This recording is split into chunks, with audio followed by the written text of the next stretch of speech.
por la Universidad Panamericana, Campus Guadalajara.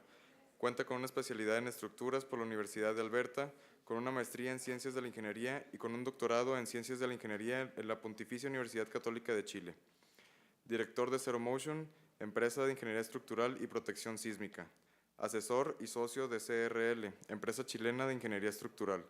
Entre sus proyectos profesionales más relevantes se encuentran análisis y diseño de los sistemas de protección sísmica de la Torre Génesis de 28 pisos de altura en Santiago, Chile, y el Centro Financiero Costanera Center de 50,000 metros cuadrados de construcción en Concepción, Chile. Análisis de riesgo sísmico del Hospital Indisa con aislación sísmica en Santiago, Chile. Revisión estructural y certificación de más de 25 edificios altos en Chile. Análisis y diseño estructural de diversas obras de edificación, industriales y de infraestructura ubicadas en México. 18º Premio Obras CEMEX 2009 por el cálculo estructural del edificio residencial Atenas en Guadalajara, Jalisco. Les informamos que unos minutos antes de finalizar la conferencia, las alumnas anfitrionas pasarán a recoger sus preguntas, que agradeceremos escriban en las hojas que para este fin se les han entregado.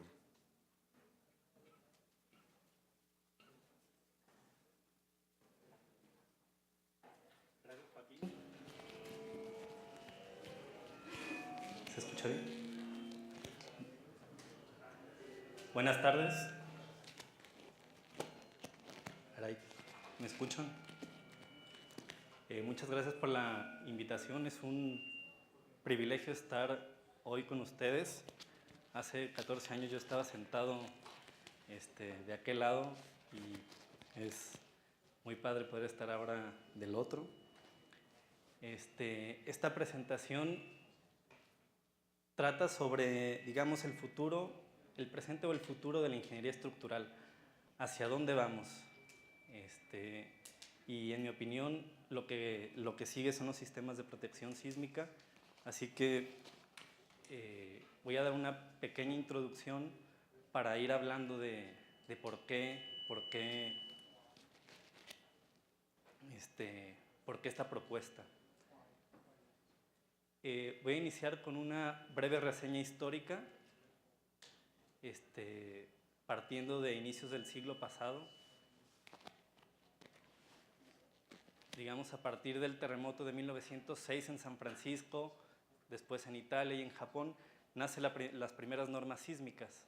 O sea, se empieza a hablar ya cuantitativamente de reglamentos de construcción, de, digamos, diseñar con números edificios contra sismos.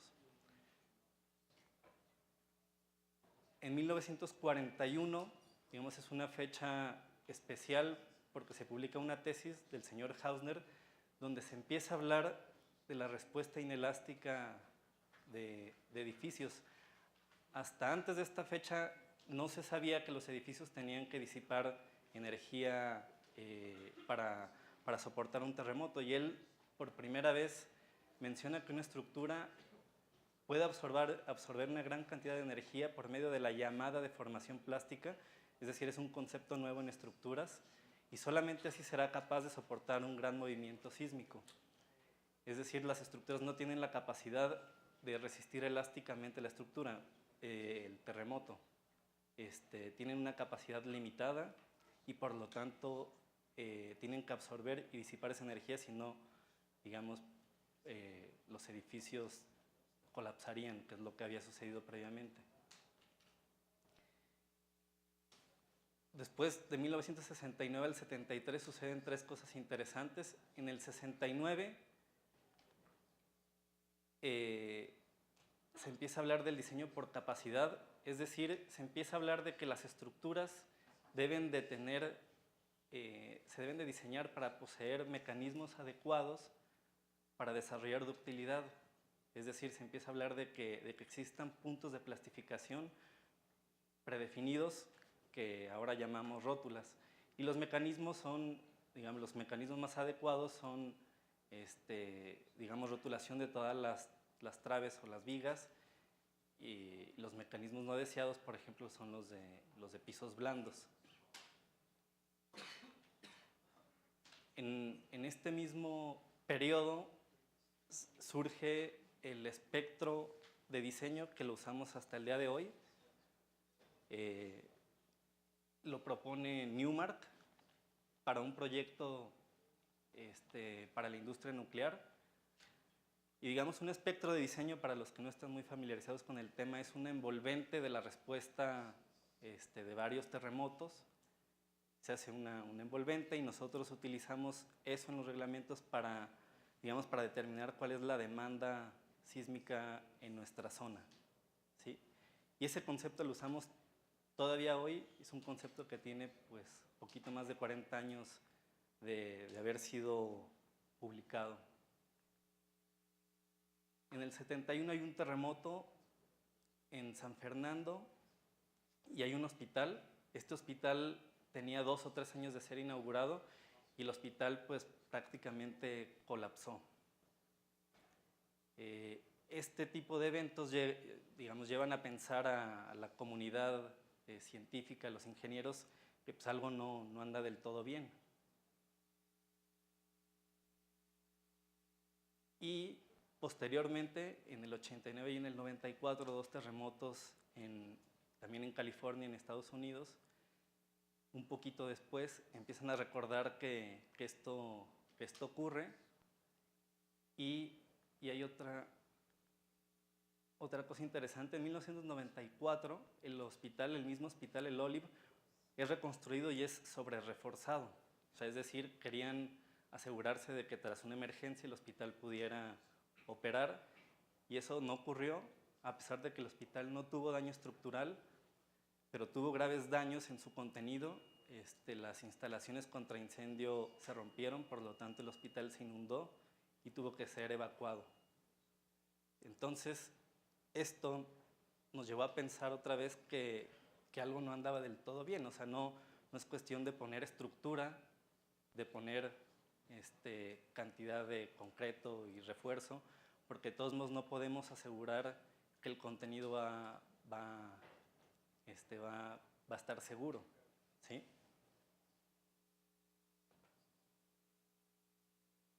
Esta imagen es pues un poco gráfica. Son personas que tuvieron que ser evacuadas del edificio de un hospital y están esperando ser trasladadas a otro después del terremoto. Y hasta 1995 se empieza a hablar del diseño por desempeño. Esto ya está implícito en las normas previas, y digamos la filosofía de las normas de diseño prácticamente hasta el día de hoy verifican únicamente un nivel de desempeño que se llama preservación de vidas, y bajo este nivel de desempeño se supone que en sismos menores no debe de haber daños, en sismos moderados debe de haber daños menores, y se debe de evitar el colapso en sismos intensos. Pero la verdad es que solamente diseñamos para una sola intensidad. O sea, tenemos un solo espectro, digamos, y únicamente verificamos un nivel de deformaciones de nuestro edificio. Ese es este único nivel de desempeño.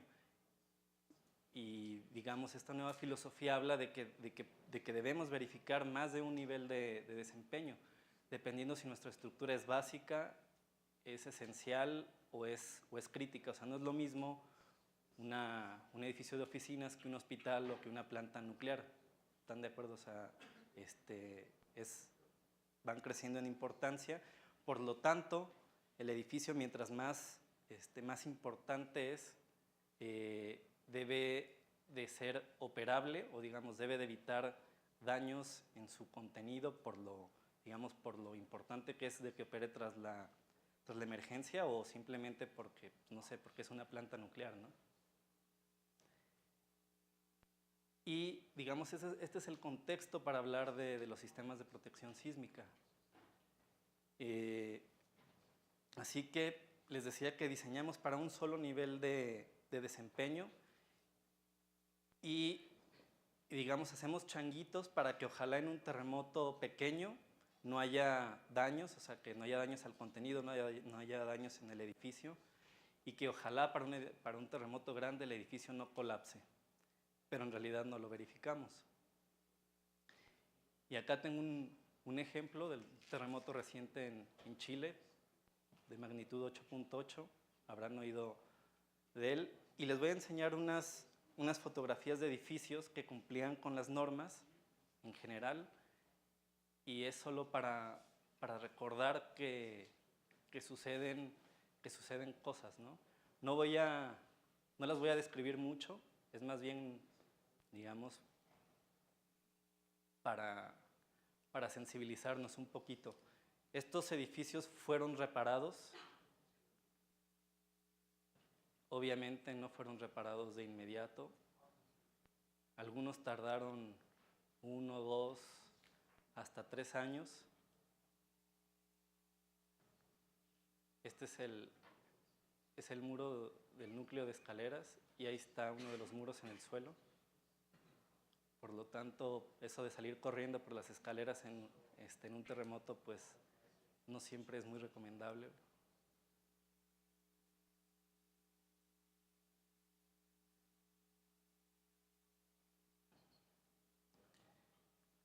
Ahora, una característica que tienen en común estos edificios es que, digamos, en Santiago, estos edificios que tuvieron daños estaban en las zonas con los suelos más blandos. Por lo tanto, pues hay una explicación un poco lógica digamos, de que un suelo blando amplifica los efectos de un terremoto. La mayoría de estos daños son edificios en base a muros de concreto, y la mayoría de los daños era por flexocompresión en los muros, o sea, concentración de esfuerzos en las puntas de los muros. Es una columna circular y los estribos se rompen. No es teórico. Este es un edificio que sí fue demolido. Todos los que dieron anteriormente fueron reparados.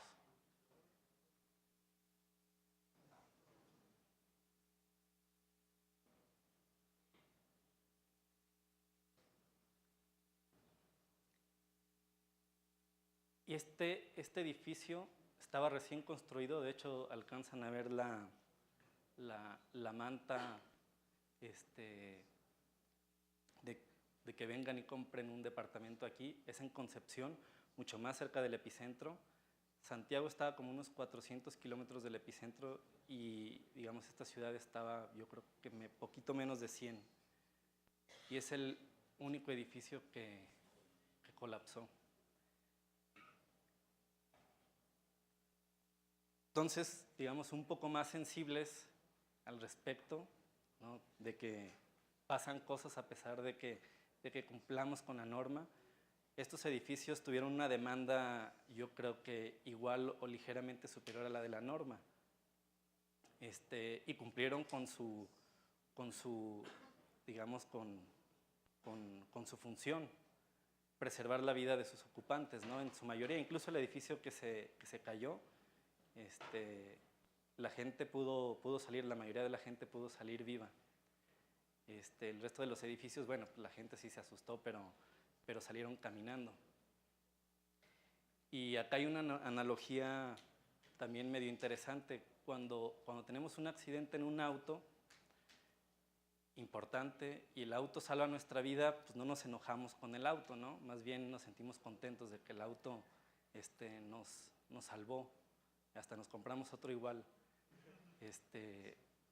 Pero en un terremoto, cuando perdemos nuestro departamento, nuestra oficina, o no la podemos usar durante 1, 2, 3 años, pues no estamos tan contentos, ¿no? Con la constructora, ni con el calculista, pero pues, en realidad es la filosofía que tenemos hasta ahorita, o sea, que podamos salir caminando del edificio, no importa que el edificio tenga que ser demolido después o sea, que no sea reparable. Bueno, y en ese contexto, nace la propuesta de los sistemas de protección sísmica. No son nuevos, o sea, no es tecnología nueva. Tienen ya un rato en el mercado, ya se han colocado desde hace mucho tiempo. Podemos hablar de 2 tipos principalmente: dispositivos pasivos y activos. Nos vamos a enfocar un poquito en los dispositivos pasivos, que son los que son económicamente más factibles de ser instalados bajo la realidad mexicana, ¿no? Los activos implican un monitoreo del edificio, implican que el sistema tenga una fuente de poder para, digamos, para que reaccione durante el terremoto de la forma más favorable. Y eso también depende de que esa fuente de poder no tenga ningún daño durante el terremoto, porque si se daña, pues de poco nos sirvió. Y dentro de los pasivos podemos encontrar hablar de dos tecnologías distintas: aislación y disipación de energía, ¿sí? La aislación sísmica nace como concepto desde 1885. En 1909 hay una patente, pero el concepto de la aislación es filtrar la energía que transmite el terremoto a las estructuras. Creo que esta imagen es un poquito más gráfica. La estructura está arriba, la cimentación está abajo, y entre los dos sistemas colocamos un dispositivo, y este dispositivo es el que filtra la energía y por lo tanto las deformaciones, la velocidad y las aceleraciones que transmite el terremoto al edificio. Este sistema en particular lo vamos a ver en un video en vivo, cómo actúa, digamos, por la geometría, que es, es un plato cóncavo. Digamos, el edificio arriba se desliza sobre este plato, y por la geometría siempre regresa a su posición de equilibrio original, ¿no? Para que no nos quede el edificio por acá. Y otro tipo de aisladores, el que mencioné anteriormente, es el péndulo de fricción, y estos son los que son en base a goma. Son los aisladores elastoméricos. Su primera aplicación es desde 1969 en Macedonia, antes Yugoslavia. Por lo tanto, pues no es nada nuevo, ¿no? Estos aisladores fueron reemplazados hace poquito porque pues, ya estaban un poquito deteriorados, pero los ensayaron y resulta que todavía eran capaces de desarrollar la deformación para la que habían sido diseñados. Estamos hablando de 45 años y todavía estaban bien.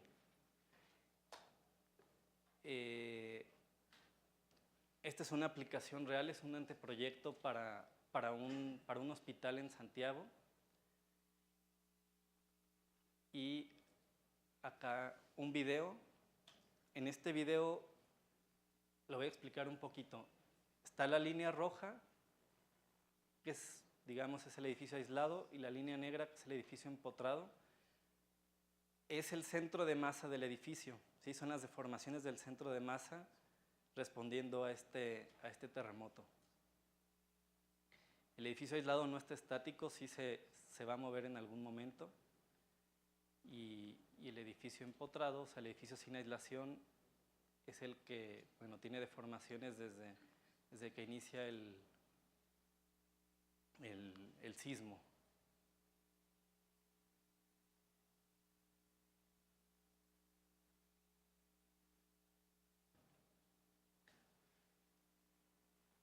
Esta es la superestructura. O sea, aquí no estoy graficando la deformación del aislador, ¿sí? El aislador debería de estar aquí en la base y el aislador debería de estarse moviendo también hacia un lado y hacia otro. Pero lo que queremos comparar es lo que pasa arriba, que es donde estamos nosotros, ¿no? Que es donde está nuestro contenido, es donde está el equipo. Digamos, en un hospital es donde está todo lo que necesita funcionar antes, durante y después de un terremoto. Así que esto es lo que nos interesa.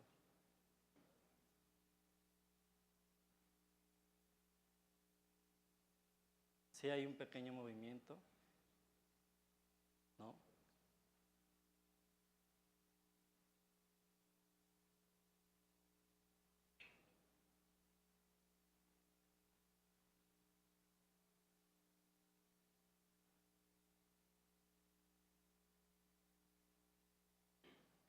Digamos, y esta es la parte analítica, ¿no? Estos son simplemente números.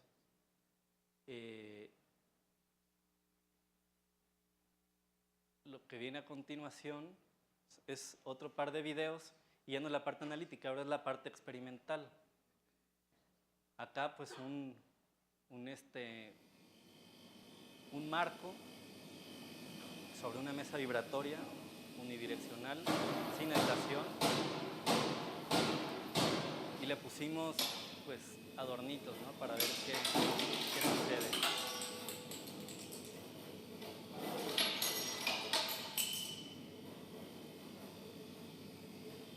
Muy bien, nada.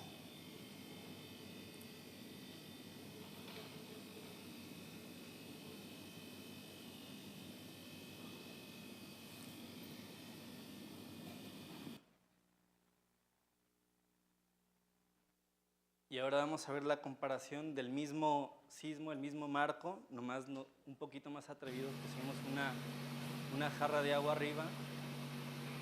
Y es el mismo dispositivo que les mostré al principio, es el péndulo de fricción. Digamos, la parte de abajo está fija a la mesa vibratoria. La interfaz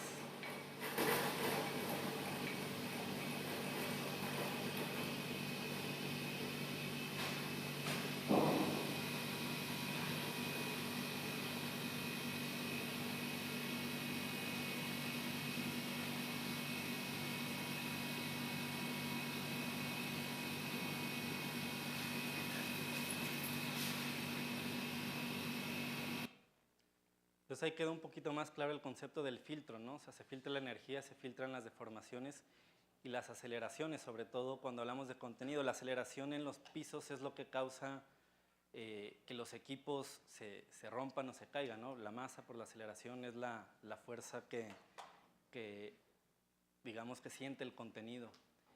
Y de ahí pasamos a la realidad. Este es el terremoto de Japón en 2011, magnitud 9, bastante intenso, muy cerca del epicentro. Este es un hospital de la Cruz Roja y está en internet el video. Estos son fragmentos del video que está en internet. Es un edificio aislado. Digamos, estaba...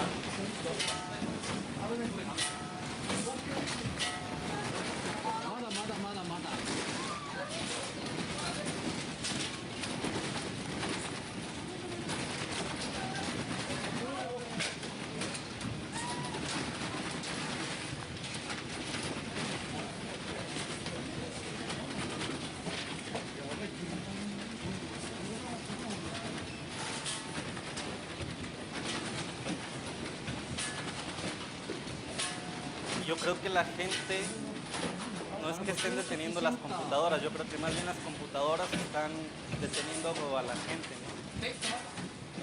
En realidad el contenido no se cae. Y bueno, son japoneses un poquito más fríos tal vez que los mexicanos. Cualquiera de nosotros estaría un poquito más histérico ahí, ¿no? Eso sí, que la tele no se caiga.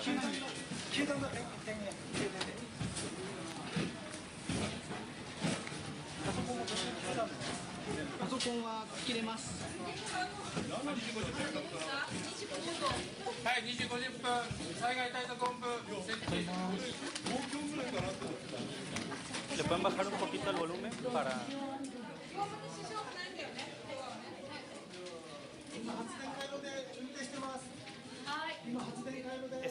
Digamos, les comentaba que este hospital ya estaba, digamos, predeterminado, o sea, está aislado y estaba pensado para que estuviera disponible para cualquier emergencia. Los japoneses son un poquito más previsores.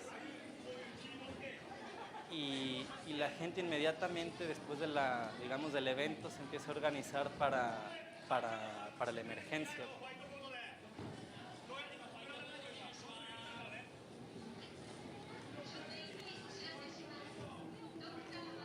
Este es el hall del hospital, es el primer piso.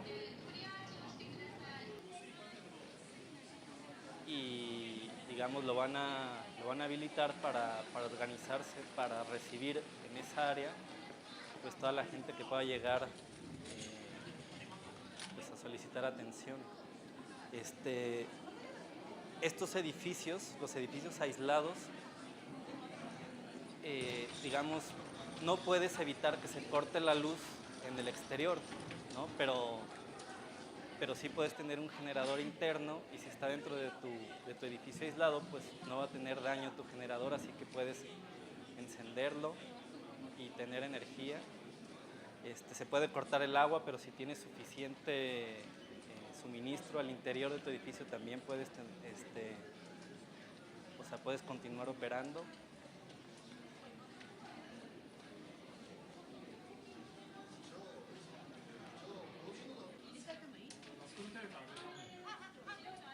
Y bueno, lo interesante también es que creo que viene un poquito más adelante, no está visto desde arriba. O sea, son 3 áreas, ¿no? De acuerdo a la gravedad de los, digamos, de los pacientes. Pero en 1 hora, por ahí salió el texto, en 1 hora ellos están listos para recibir a las personas. ¿Sí? Es la idea de que un edificio que tiene que operar durante y después de una emergencia lo pueda hacer. Y eso no lo podemos lograr con un edificio convencional. La razón de por qué ese edificio estaba aislado es porque desde el 85 los japoneses empezaron a aislar a razón de unos 10 edificios por año. En el 95 hubo otro terremoto importante, el terremoto de Kobe, y de ahí creció como de a 100, y para el 2000 ya tenían más de 1000 edificios con esta tecnología. También en el 2000, bueno, desde el 95 ya era una tecnología bastante madura. Tal vez no en nuestro país, pero sí en otros países. Y esta gráfica es una comparación, digamos, de 3 tipos de estructuras. De acuerdo al reglamento de Guadalajara, para los que lo conocen, las estructuras como, digamos, habitacionales pertenecen al grupo B y se diseñan y, digamos, y están representadas por esta curva negra. Las del grupo A1 y A2, donde están los hospitales, sería la curva azul, y cualquiera de estos edificios con aislación es la curva roja. Esta gráfica es una curva de fragilidad, donde se grafica la intensidad del terremoto, digamos desde un terremoto frecuente, el terremoto de diseño y uno extraordinario, versus la probabilidad de falla. La probabilidad de falla aquí, digamos, la podemos definir de varias formas.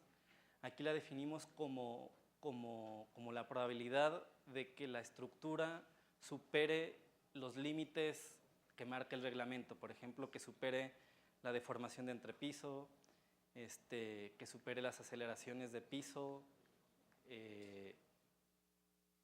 Y podemos ver que para un sismo frecuente, una estructura convencional del grupo B lo logra, ¿no? Su probabilidad de que no lo cumpla pues, es prácticamente 0. Sin embargo, si queremos que esta estructura esté disponible para un terremoto que tenga la magnitud que nos marca el reglamento, o sea, que es lo más probable que ocurra, pues la estructura convencional no tiene oportunidad de lograrlo, ¿no? Una estructura importante, a pesar de, digamos, de que está sobrediseñada en muchos aspectos, tiene un 60% de probabilidad de que no va a lograr el objetivo, o sea, probablemente no va a poder operar. Y si aislamos este edificio, pues apenas tenemos un 3-4% de probabilidad de que para el sismo de diseño no opere, es decir, pues es prácticamente un hecho. Y para un sismo extraordinario tenemos apenas un 20% de probabilidades de tener algún daño. Y ahora pasamos a la otra tecnología, que es la de la disipación de energía, o los comúnmente llamados amortiguadores. Estos dispositivos se ponen adentro de la estructura, pero se distribuyen en planta y en altura, a diferencia de los aisladores que que separan de la cimentación el edificio. El concepto de estos dispositivos nace desde 1969 en Japón y después en Nueva Zelanda. Y el concepto es separar la función de la estructura principal de soportar cargas gravitacionales de la función de absorber y disipar la energía inducida por un terremoto. O sea, una estructura convencional tiene que lograr los dos trabajos. Tiene que soportar la carga viva y la carga muerta, o sea, no puede colapsar, y además con esos mismos elementos, o sea, con las traves, con las vigas, con las columnas, debe además de absorber primero y después de disipar la energía que le transmite un terremoto. Entonces, desde estos años, dicen, pues, ¿por qué no separamos la función y ponemos dispositivos adicionales que se encarguen de hacer lo segundo, de absorber y de disipar la energía? Ahí, vamos a hablar de 4 tipos principalmente: los friccionales, que nacen como concepto en el 77, en el 80 en Canadá. Incluso la primera aplicación es en el 91 en una biblioteca en Montreal. Están los disipadores viscosos, que se empiezan a fabricar en 1992 en Estados Unidos. Su primera aplicación es en el 95. Y un ejemplo de una aplicación moderna es la Torre Mayor en México. Para este proyecto en particular, los disipadores se utilizaron no desde un inicio buscando aumentar la seguridad del edificio, sino se usaron para controlar deformaciones. Está sobre Reforma en la zona del lago del DF con una capacidad de carga relativamente baja. Entonces, para cumplir con las disposiciones de los inversionistas, el edificio debía tener el número de pisos que ellos requerían, y si no lo lograban, creo que el proyecto no se hacía. Así que le buscaron y llegaron, hasta que dieron con este tipo de tecnología.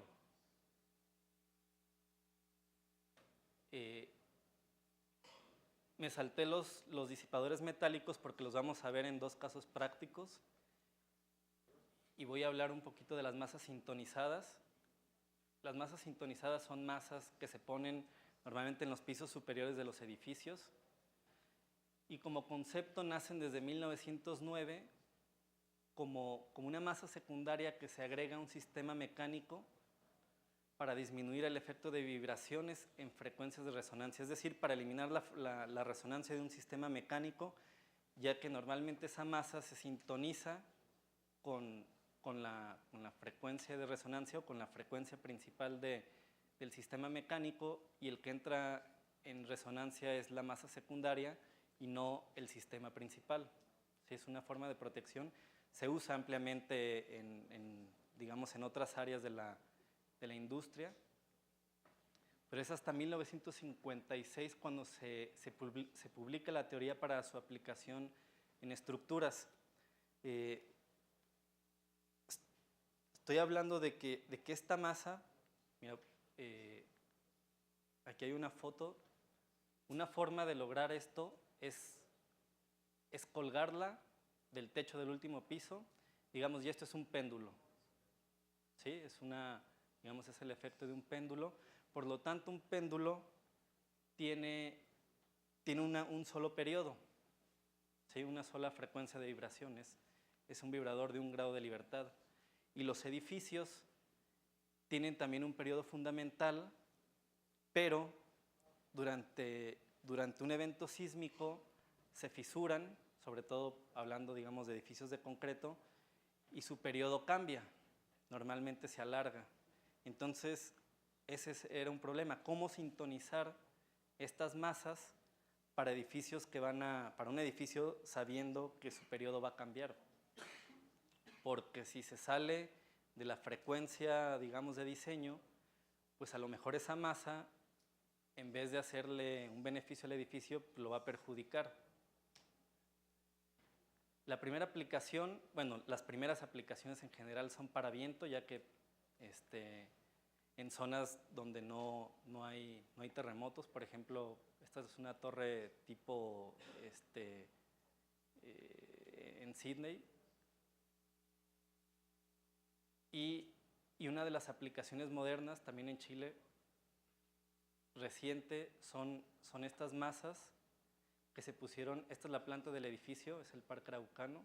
Se pusieron 2 masas, una en cada extremo, no solo para controlar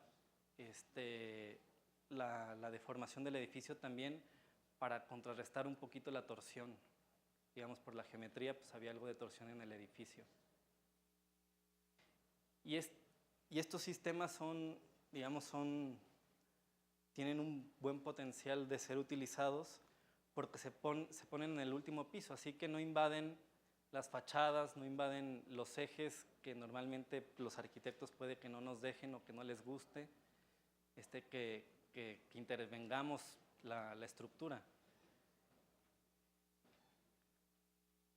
Esta es otra forma de lograr, en vez de colgarlo, lo cual es medio complicado, simplemente se puede colocar la masa en el techo del edificio y montarla sobre aisladores, los que veíamos al principio, y con esto se logra el mismo efecto del péndulo.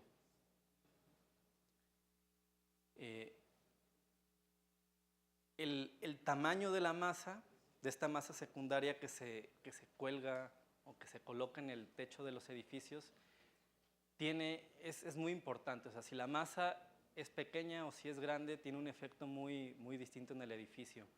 Es difícil lograr masas del 1 o 2% del peso del edificio. Estamos hablando del peso total del edificio. Y estas gráficas muestran la eficiencia de estos sistemas para un 2, un 5, un 10 y un 20%, digamos, si el amortiguador de masa es pequeño o es muy grande. La gráfica muestra, son propiedades de diseño del amortiguador, que sería el amortiguamiento, y acá la frecuencia de sintonización. 1 es la frecuencia, digamos, es la misma frecuencia la del edificio y la de la masa sintonizada. Para una masa de un 2% tenemos un área muy pequeña donde apenas logramos un 15% de reducción. Esta es la deformación del edificio con la masa dividida por la deformación del edificio sin la masa. Entonces estamos hablando de un 15% de reducción y con un margen muy pequeño, digamos, de que si nos equivocamos en la frecuencia, o más bien si el edificio cambia de frecuencia, cambia su periodo, pues esta desintonización tiene muy poco juego, ¿no? En cambio, si hablamos de un 20% de esta masa, lo cual pues suena medio imposible, tenemos reducciones de un 45% en las deformaciones del edificio, pero además tenemos un área muy grande de diseño, ¿sí? Podemos jugar con este rango de frecuencias y aún así, si nos salimos, pues a lo mejor ya no tenemos un 45, pero tenemos un 40, un 35, un 30, y simplemente va a ser por algunos instantes mientras el edificio, digamos, se encuentra en un periodo alargado por deformaciones plásticas. ¿Cómo lograr masas grandes? Bueno, esa es una propuesta, aislando los últimos pisos del edificio. Podemos aislar la última losa o los últimos 2 pisos, y ya estamos hablando de que para un edificio de 10 pisos, pues basta con un piso. Para un edificio de 20, con 2 pisos, o mucho más fácil, en vez de aislar 2 pisos, pues hacemos la última losa del doble, ¿no? Del doble de la masa y listo. Así que es factible y en vez de agregarle masa, tomamos la masa del mismo edificio y la usamos para contrarrestar los efectos del terremoto. Ahora vamos a hablar de los disipadores metálicos. El concepto nace igual desde 1972 en Nueva Zelanda y, digamos, un disipador metálico es hacer fluir de forma racional cualquier objeto metálico, ¿no? Pueden ser vigas haciéndolas fluir en torsión, o planchas metálicas haciéndolas fluir en flexión, incluso en corte, o ahorita van a ver la aplicación de esta U, en la cual se hace fluir pues, esta zona, ¿no? Por la geometría, hacemos que una zona se agarre del edificio, que vayan en sentido contrario y digamos, la zona de la curva es la que fluye. Una aplicación moderna, este es otro edificio en Santiago, es esta misma U que vimos. En este caso, están tomando 3 pisos. Estas diagonales van a tomar el piso de arriba y el piso de abajo, así que acumulan la deformación de 3 pisos. Para que los disipadores funcionen, se tienen que deformar, se tienen que mover y los tienes que hacer fluir. Es la idea, ¿no? Y los tienes que hacer fluir antes de que tu edificio empiece a tener algo de daño o se empiecen a plastificar las traves o las columnas. Este es un caso real, es el edificio que se llama Génesis en Santiago, este es el helipuerto. En algún momento se intentó usar esta masa como un sintonizador, pero pues en realidad era muy pequeña, así que era imposible hacerlo. Este es el edificio en construcción. Es una foto reciente, digamos, y esta es una planta. La geometría que ven en realidad no es, digamos, no es tan difícil de lograr, ya que las columnas siempre permanecen en su lugar. Lo único que va cambiando es el perímetro de la losa. Y aquí los disipadores tienen la siguiente función. Están, en realidad, en este sentido, en el sentido corto, digamos, del edificio, únicamente tenemos estos dos muros y los marcos perimetrales. Esta elevación corresponde con estos muros, estas dos elevaciones que son simétricas. Y, bueno, en un inicio, lo más normal sería unir los dos muros por una trave, ¿no? Pero esta trave es imposible de diseñar. Estos muros, no sé, aquí tendremos unos 8 metros. El paso o la abertura son como 3 metros. Este es el núcleo de ascensores y de escaleras. Aquí están las escaleras. Estos son 4 y 4 ascensores. Y a pesar de que tenemos 3 metros, esta trave es imposible de diseñar porque falla en corte.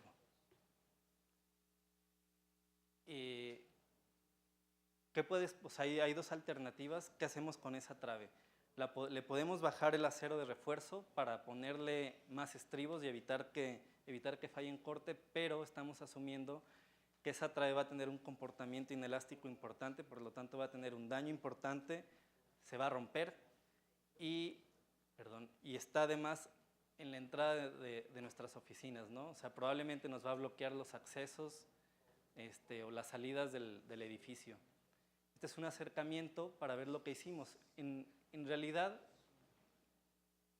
continuamos con la trave, pero la interrumpimos para colocar en medio un acoplamiento entre estos dos muros y, digamos, si queremos dejarle de decir disipadores de energía, en este caso le pudiéramos decir que son acopladores de capacidad limitada. Simplemente, o sea, podemos diseñar el disipador o se diseña el disipador y tiene una capacidad predefinida, por lo tanto no vamos a desarrollar esfuerzos que no están contemplados y podemos unir estos dos muros generando una especie de marco que en un principio actuaban los dos muros como, digamos, como dos vigas enormes en cantilever, pero al unirlas tenemos además un efecto más positivo, ¿no? Los unimos y trabajan juntos.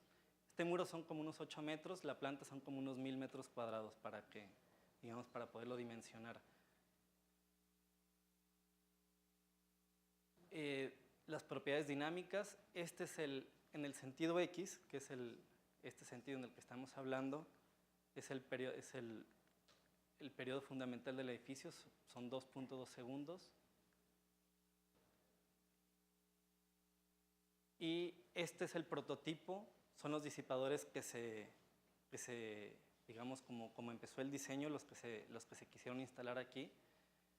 Y como lo vemos, pues no es otra cosa más que fierritos, ¿no? O sea, no es nada del otro mundo.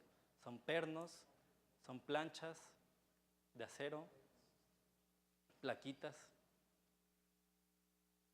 que además son de fácil instalación. Este es, digamos, sería el despiece. O sea, con la idea de que tú puedas llegar y ponerlo o quitarlo en el momento que lo puedas necesitar, ¿no? O sea, después de un terremoto importante es posible que tú tengas que cambiar alguna de estas placas o todas. No ha pasado, podría pasar, pero la idea es que se pueda hacer, ¿no? Que además quede en una zona que sea registrable. Tú después de un sismo puedes ir y revisar tu estructura, pero también los disipadores. Digamos, esta es la solución arquitectónica.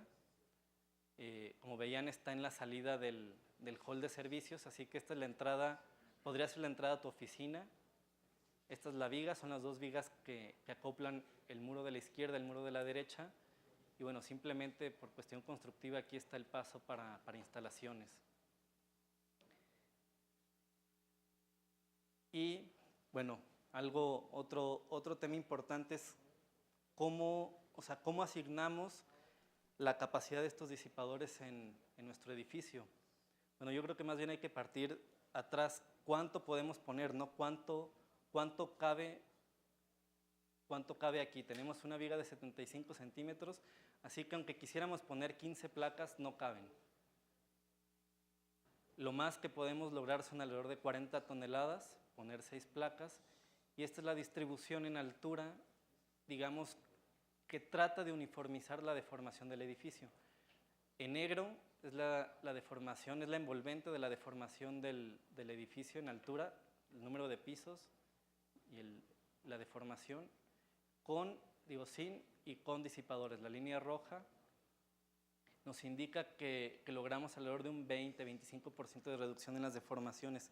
Si no es mucho, si no suena que es mucho, en cuestión de números, es la diferencia entre probablemente una reparación de 10 millones de pesos contra una reparación de 1 millón de pesos. O sea, vale la pena, o sea, lo paga. Acá están montando el disipador. Esta es la trave de la izquierda. Y esto es visto más de cerca. Estos son los primeros pisos donde solamente se necesitaban 20 toneladas. O sea, cada disipador, cada placa genera alrededor de 5 toneladas de capacidad en flexión, fluencia en flexión. Y para que les quede más claro cómo trabaja el disipador, bueno, esta es la elevación que veíamos donde pusimos los disipadores. Espero que ustedes se den cuenta de cuál tiene los disipadores y cuál no.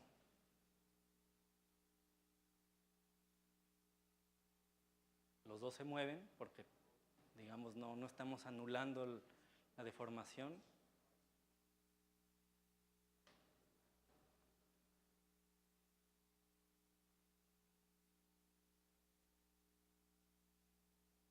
Los disipadores están aquí.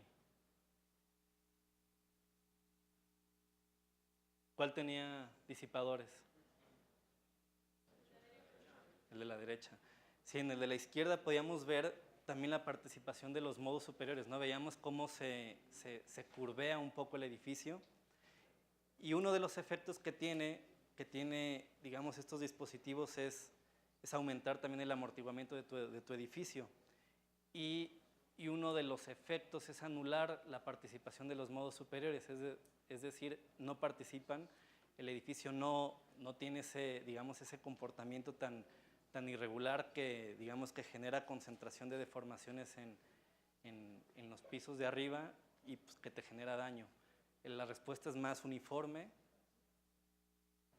digamos, y ahí la ventaja. Esto es ya instalado, ya colado, ya terminado, digamos, el piso. Y acá el ensayo del disipador, para que vean cómo trabaja. O sea, si no se lo habían imaginado un poquito. Acá arriba va, digamos, es el apoyo de una de las traves y la otra trave sostiene esta otra peineta, ¿no? Y esta es la deformación, la deformación que queremos tener en el disipador. es flexión de plaquitas de acero, nada más.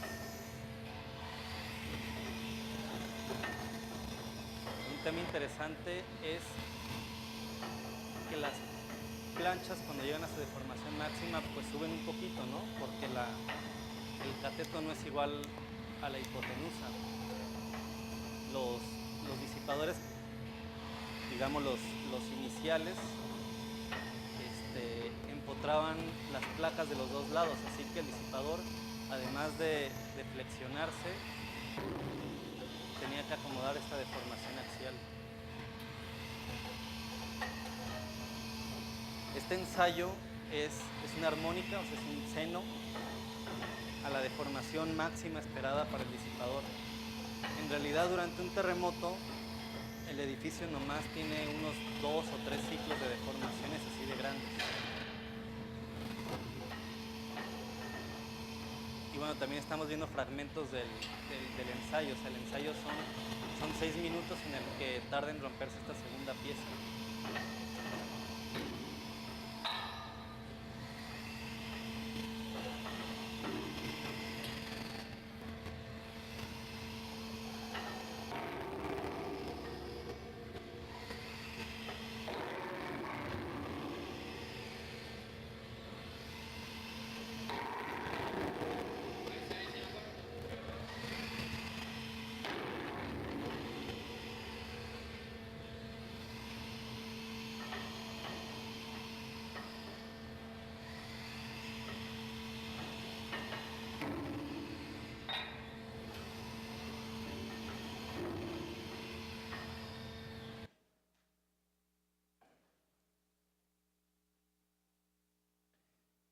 Este es otro proyecto que se hizo.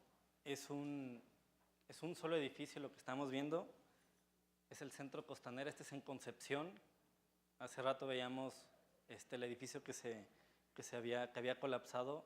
Es en esta misma ciudad, mucho más cerca del epicentro. Y este edificio no nomás está digamos, en la zona de más riesgo sísmico de Chile, además está sobre el peor suelo que hay. Así que esperábamos graves problemas de deformaciones en esta estructura. Acá están, esta es la planta, tiene núcleos, digamos, de servicios igual de ascensores y de escaleras. Y lo que estamos viendo acá al principio son estos muros con un poquito de acero anclados a una losa de cimentación de 1,5 metros de concreto. Cada planta del edificio tiene alrededor de 2,000 metros cuadrados. De hecho, la altura del edificio, por un tema de capacidad de carga y yo creo que un poquito de miedo del geotecnista, se tuvo que reducir alrededor de 6 pisos.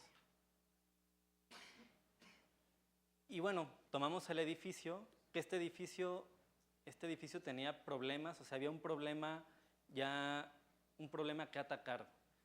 Tenía problemas de deformaciones y problemas de deformaciones por torsión.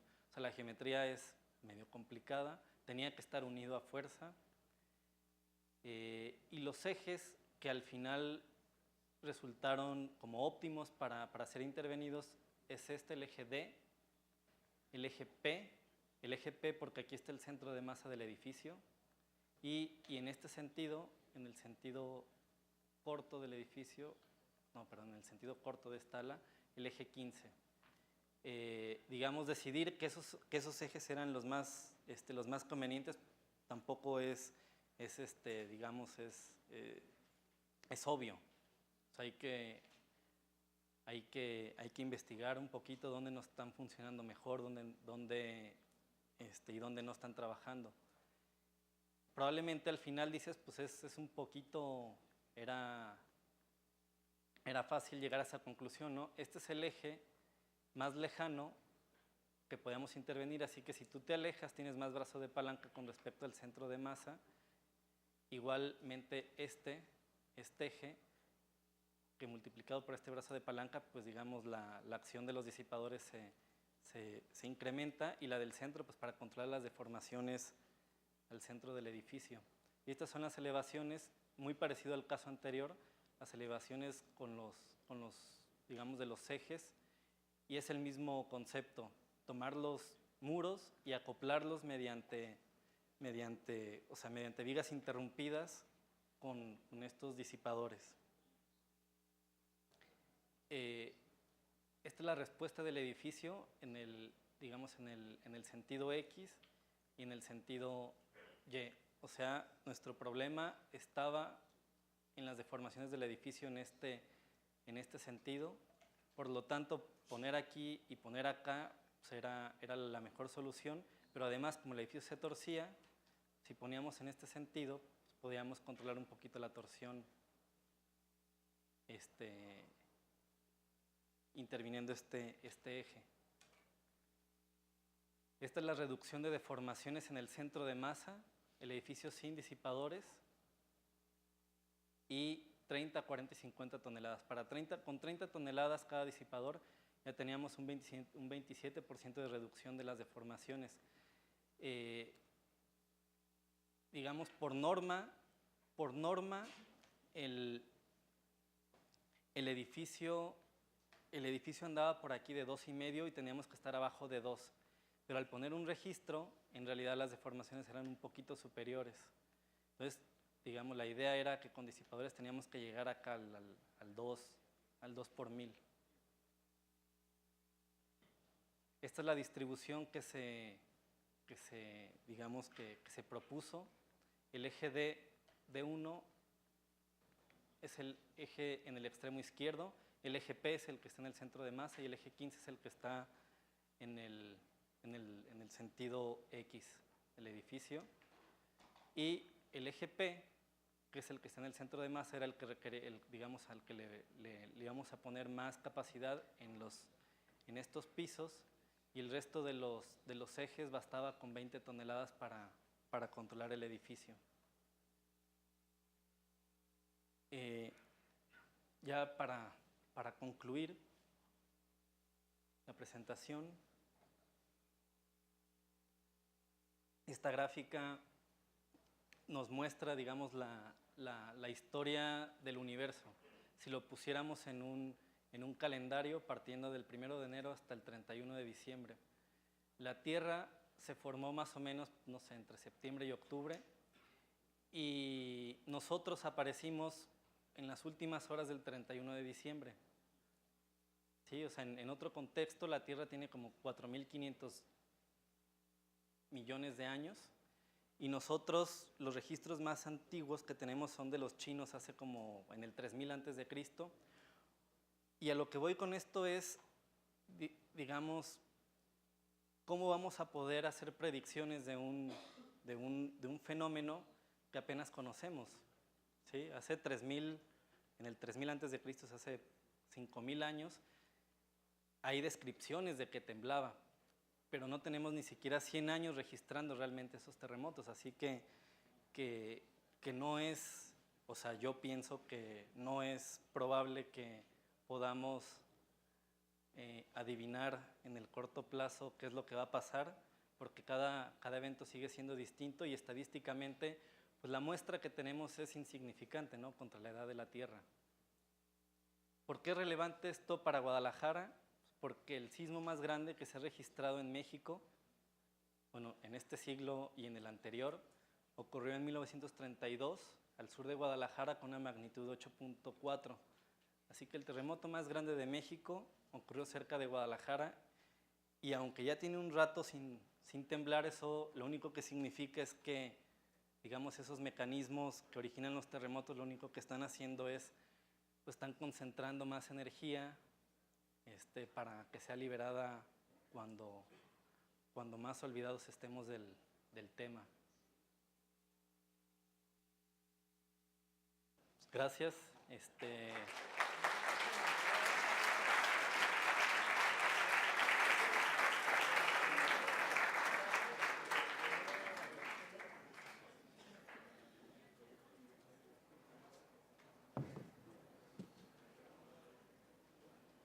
Vamos a dar inicio a la sesión de preguntas y respuestas. Si gustan anotarlas en un papel, pasarán por él y me las darán por acá.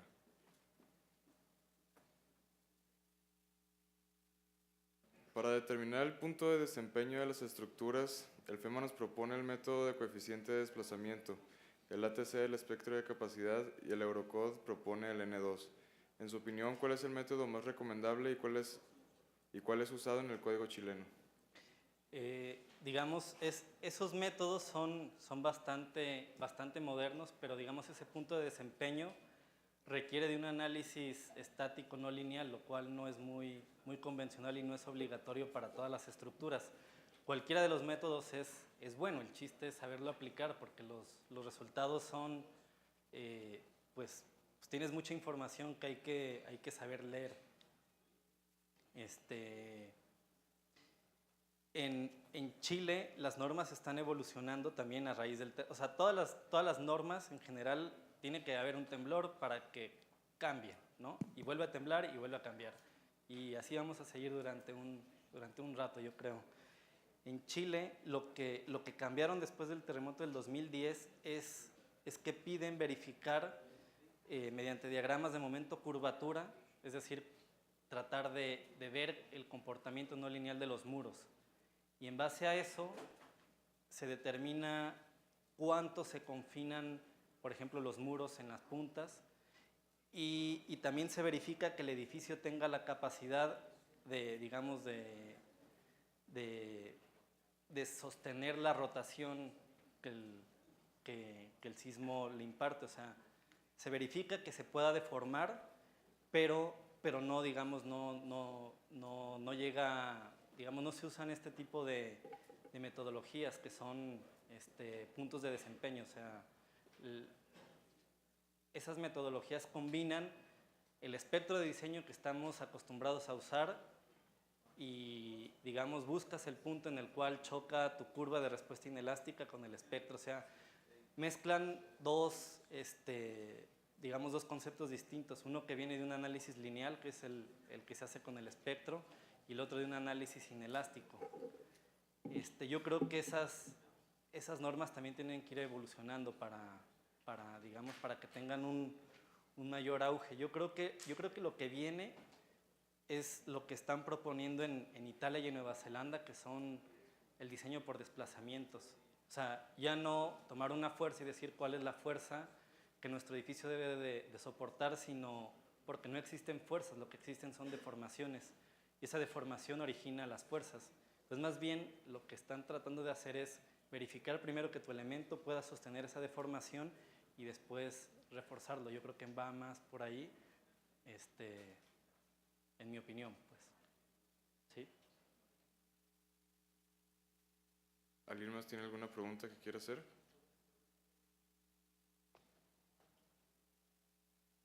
Ahí viene.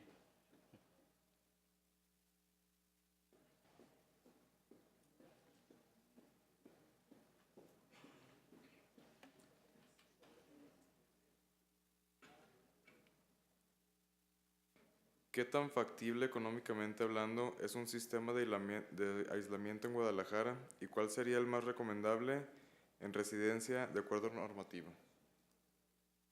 ¿Es recomendable? Sí, o sea, sí sería recomendable. ¿Cuál sistema? Pues para edificios que no son muy altos, normalmente los aisladores de goma, los elastoméricos son más baratos, a medida que digamos, porque está en función de la carga axial. A medida que la carga axial aumenta, el de péndulo de fricción o los friccionales son más baratos. ¿Cuál funciona mejor? Numéricamente cualquiera funciona bien.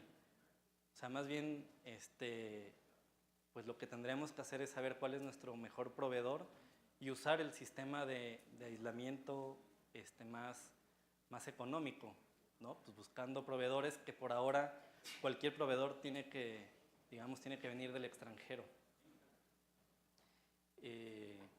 Pero de ahí en más cualquier sistema puede funcionar bien. Aquí en Guadalajara cualquiera. Digamos, y esto me lleva a otro pequeño comentario, antes de que haya otra pregunta, y va un poquito ligado a eso. O sea, la aislación o la disipación de energía no tienen la intención de reducir el costo de la estructura. Sí lo pueden hacer, pero digamos no es la principal su principal objetivo. Si la idea es hacer un edificio más barato y ponerle disipadores, pues es un poco absurdo porque probablemente vamos a terminar con dos edificios que se van a comportar de forma similar, uno con disipadores, otro sin disipadores. Entonces, ¿para qué hacer toda la vuelta si vamos a terminar igual? La idea es mejorar el desempeño siempre. Por lo tanto, tu edificio lo tienes que diseñar como, digamos, como lo marca la norma, y de ahí tu sistema de protección va a mejorar el edificio. El punto donde puedes ahorrar algo es que si tú ya lograste un diseño, digamos, por esfuerzos, tú ya lograste acomodar